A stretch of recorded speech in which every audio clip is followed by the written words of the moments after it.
You ever feel that weird paradox with AI right now? I mean, we're getting these huge million-token context windows, which is amazing. But then, the second you ask the model to do any real thinking over all that data, it just falls apart. It's kind of like having this massive, city-sized library, but the librarian can only remember the last sentence they just read. Well, today we're going to tear into a groundbreaking paper from MIT that offers a solution. And it's not just about building a bigger library, it's about getting a way smarter librarian. This could, seriously, be the end of the context window crisis for good. Okay, so here's our roadmap for this deep dive. First up, we're going to really diagnose the problem, what I'm calling the LLM reasoning crisis. Then we'll get into MIT's pretty radical solution, the Recursive Language Model, or RLM. After that, we'll pop the hood and see how this thing actually works, step by step. Then comes the good stuff, the proof, the performance, the price. We'll also check out what the community is saying, the good and the critical. And finally, we'll zoom out and talk about what this means for the whole future of AI. All right, let's start with a big problem. There's this phenomenon that researchers are starting to call context rot. And the idea is pretty simple, but also kind of scary. As you pour more and more information into a large language model, its ability to actually reason about that information doesn't just get a little bit worse. It can totally, completely collapse. And this isn't some tiny issue with small models. Nope, it's happening to the best of the best, even the kinds of top-tier systems that the researchers in the paper called GPT-5. So this right here, this is the marketing slide. This is the picture we all get sold on. It's the classic needle in a haystack test. The job is super simple. Just find one specific fact inside a giant mountain of text. And no surprise, a powerful model nails it. A perfect score, even with a massive 272,000 tokens. Looks incredible, right? It suggests the model has perfect memory. But this is where the story starts to get a lot more interesting. Because here's the reality check. The moment we switch from just finding something to actually reasoning about it, the whole picture just falls apart. This chart shows a much harder test, one that asks the model to find all pairs of things that share a certain quality, a task that needs a way deeper understanding. And look what happens. At just 16,000 tokens, which is a fraction of its max, performance is already struggling. But by 33,000 tokens, it drops to almost zero. The model completely and utterly fails. This, right here, is context rot in action. And the really crucial thing to understand is that this isn't some gradual, gentle decline. The MIT researchers use a very specific term, a phase transition. You should think of it like water hitting its freezing point and suddenly turning to solid ice. It's a sudden, catastrophic failure point where the model's core attention mechanism just breaks. It literally can't keep its thoughts straight anymore. This is the proof that just making the box bigger, the context window, doesn't fix the fundamental problem with the architecture. And that brings us to MIT's solution. So instead of trying to build an even bigger, stronger box to cram all the information into, they just decided to get out of the box completely. This isn't just a small tweak or an improvement, it's a totally different way of thinking about how AI should interact with huge amounts of information. It's a paradigm shift. Yeah, this slide lays it out perfectly. On the left, that's the old way, the brute force method. Just keep stuffing more and more text into the model's context window and hope for the best. But on the right, that's the new recursive language model way. And here, the prompt isn't jammed inside the model at all. Instead, it's treated like a file on your computer's hard drive. It's an external environment that the LLM can look at, analyze, and operate on using code. What they've built here is a textbook example of a neurosymbolic system. And that just means it's a hybrid, right? It takes the best of both worlds. It lets the neural network, the LLM, do all the stuff it's great at. You know, the fuzzy things, like understanding nuance, generating creative summaries, and writing code. And then it hands off all the rigid, logical tasks, like counting things, looping through data 1,000 times, and perfect recall to a symbolic system. In this case, that's just a simple Python interpreter. It's all about using the right tool for the right job. The researchers use this brilliant analogy that really makes the whole thing click. So picture the entire long prompt, all that text, as a giant file on your computer's hard drive. The main LLM, the root model, is like the operating system, like Windows or Mac OS. Its job isn't to read the whole file itself. Its job is to manage access to it. The model's actual tiny context window, that's your computer's limited RAM. It can only hold a little piece of the file at a time. And the recursive calls, what are those? They're like multi-threaded child processes. When the OS finds a tricky part of the file, it just spawns a whole new specialized program to handle just that one piece and report back what it finds. Okay, so that's the big idea. But how does an RLM actually handle a request? Let's walk through the whole execution, step by step, because it's actually incredibly slick.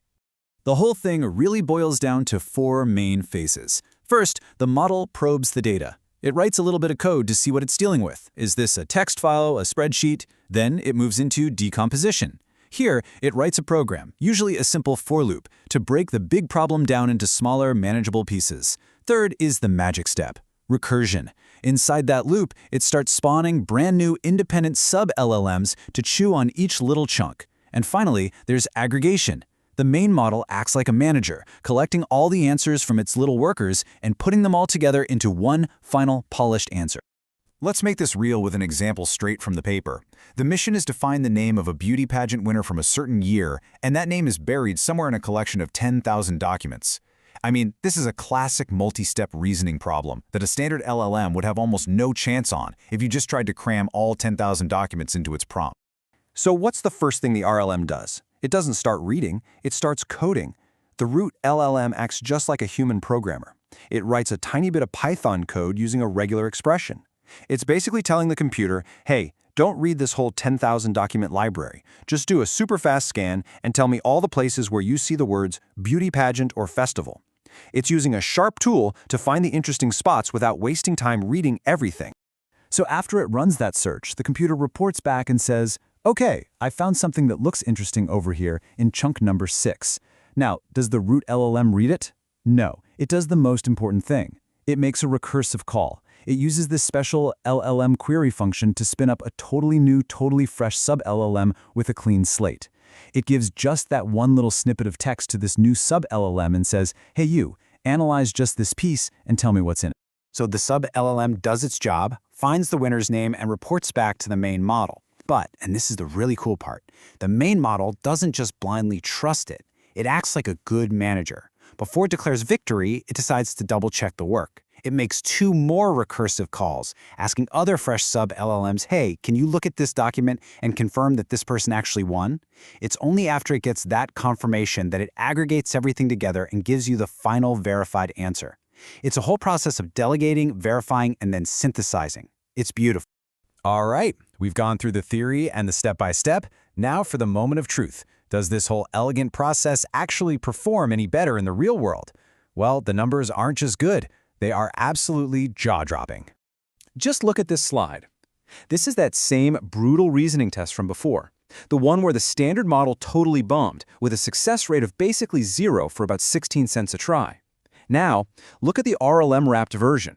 The success rate skyrockets from 0.04% all the way up to 58%. It goes from complete and total failure to getting the answer right more often than not. And the price? It only doubles to 33 cents. For just a few extra pennies, you get a performance boost of over 1,400 times. I mean, that is just an insane return on investment. A jump in performance this big isn't just an improvement, it's a fundamental game changer. It signals a major shift in how we're going to build and use AI from now on. And if you want to stay ahead of these kinds of massive shifts, this is a great time to make sure you're subscribed to the channel. The RLM method also makes it finally affordable to reason over context sizes we could only dream of before. This chart shows the average cost for a query on a 1 million token context. Simple stuff like finding a needle in a haystack is super cheap, like 10 cents. As the reasoning gets more complex, the cost goes up because it has to make more of those recursive calls. So maybe $1 for a linear task, $2.50 for a quadratic one. But here's the kicker. These tasks are now actually possible on 1 million tokens, and the costs are predictable and manageable. This just blows the doors open for entirely new kinds of applications. Of course, with any big new paper, there's going to be some pushback. When this research dropped, the developer community was buzzing, a mix of real excitement but also a healthy dose of skepticism. So let's be balanced here and look at some of the critiques that popped up on places like Hacker News. So a few key arguments kept coming up. A lot of people said, hey, wait a minute, this just sounds like the AI agent frameworks we've been playing with for a while. Others got into the weeds on the terminology, arguing that a simple loop that calls a function isn't technically the same as true recursion. A really sharp point was that in the paper's own examples, the recursive depth was only 1. The main model called sub-LLMs, but those sub-LLMs never called more sub-LLMs. And finally, folks pointed out that it looked a lot like earlier research on models like Viper GPT, and you know what? These are all really fair points. I think this quote from one of the commenters on Hacker News just sums up the feeling perfectly. The sentiment was basically that, while the results are amazing, the core ideas, having an AI use tools, breaking problems down, these aren't brand new. So maybe the best way to see this is as a really elegant, powerful, and well-tested implementation of existing concepts finally proven on modern powerful models.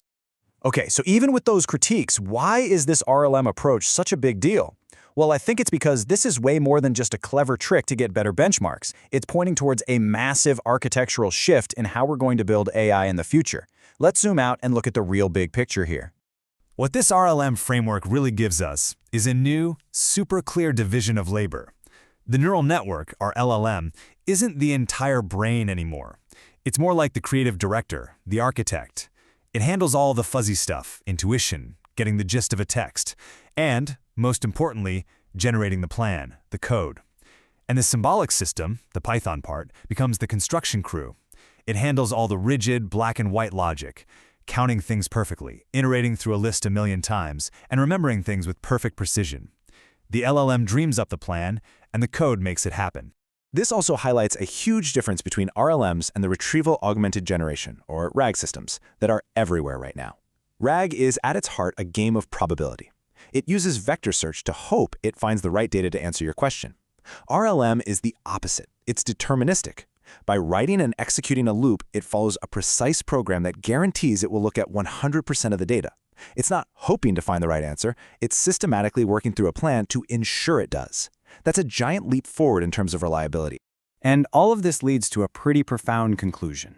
For years, the mantra in AI from the original Transformer paper has been, attention is all you need. What this work from MIT shows us is a powerful update to that idea.